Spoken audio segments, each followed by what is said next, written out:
আসসালামু আলাইকুম।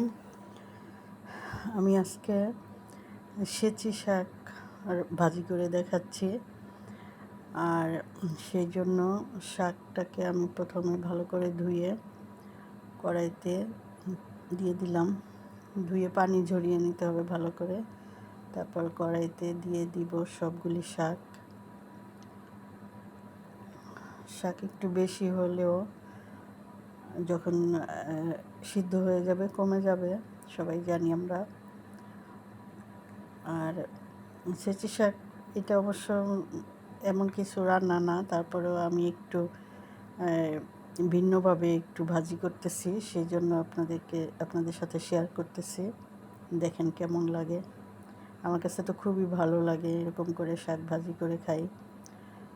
তো দেখতে থাকুন ভিডিওটা শেষ পর্যন্ত। স্কিপ করলে হয়তো একটু মিস হয়ে যেতে পারে।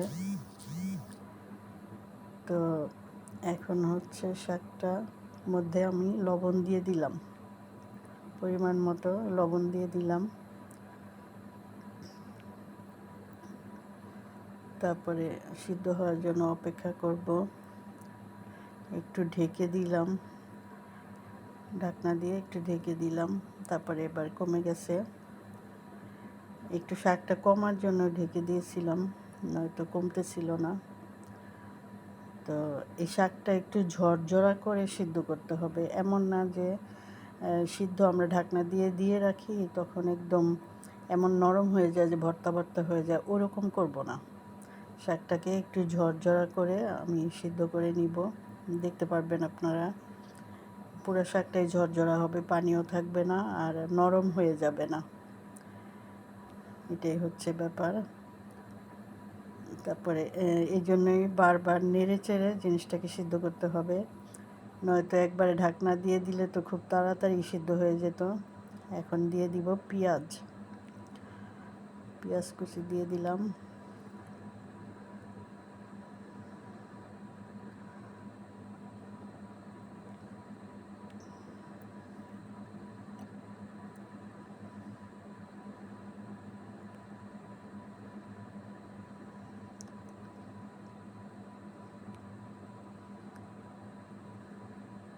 এবার কিছু কাঁচামরিচ ফালি করে দিয়ে দিলাম।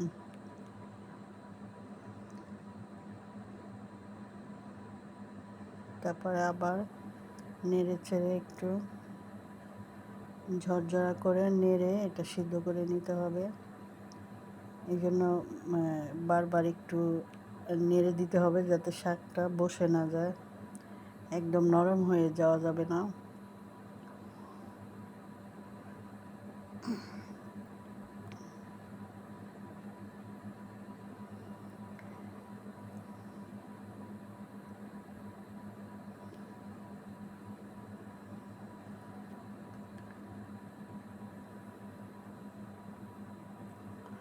হ্যাঁ বন্ধুরা, শাকটা আমার সিদ্ধ হয়ে গিয়েছে। এখন আমি একটা প্যান চুলায় বসিয়ে দিয়েছি।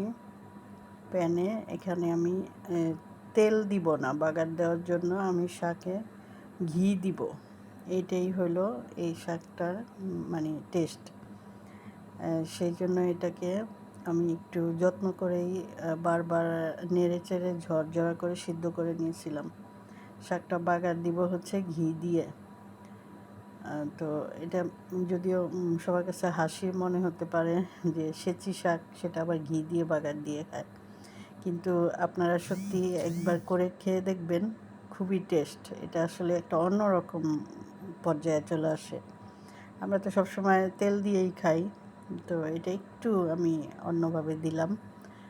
আর হচ্ছে এখন ঘিয়ের মধ্যে কয়েকটা শুকনো মরিচ দিয়ে দিলাম। শুকনো মরিচটা এবার লাল করে একটু ভেজে নিব, ঘ্রাণ বের হওয়া পর্যন্ত ভাজতে হবে।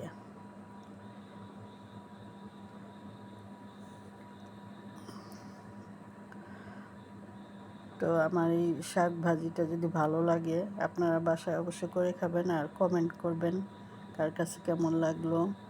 পুরো ভিডিওটা দেখার পরেই বুঝতে পারবেন। তারপরে হচ্ছে লাইক করবেন, কমেন্ট করবেন আর চ্যানেলটা সাবস্ক্রাইব করে রাখবেন। আস্তে আস্তে আমি ভালো ভালো ভিডিও দেওয়ার চেষ্টা করব। সবাই সাথে থাকবেন, সাপোর্ট করবেন।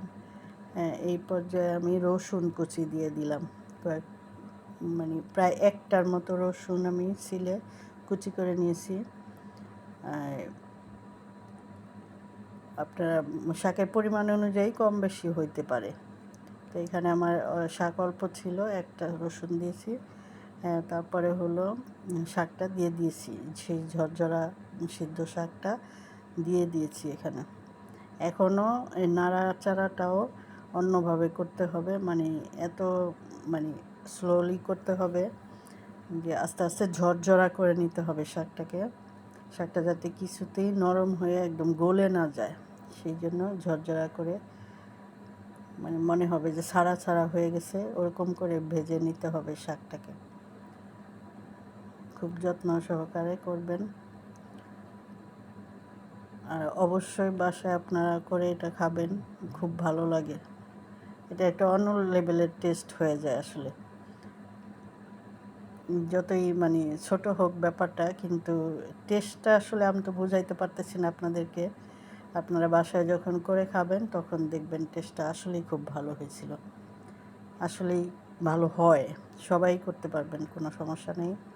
খুবই সহজ সরল এবং খুবই একটা সহজ রান্না, কিন্তু খুব টেস্টি হয়। সেই জন্য আপনাদের সাথে শেয়ার করলাম। আপনারা বাসায় এটা করে খাবেন আর আমাকে জানাবেন যে আসলে এটা টেস্টি ছিল কি না। আর ঘিটা ভালো হইতে হয়, ঘিটা ভালো গাওয়া ঘি হলে খুবই ভালো হয়।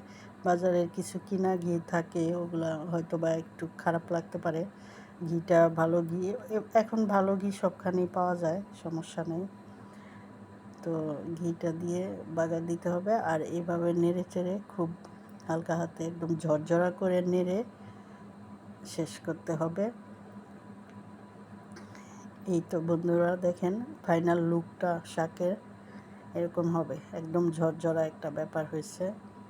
তো সবাই চ্যানেলটাকে সাবস্ক্রাইব করে রাখবেন। Thank you.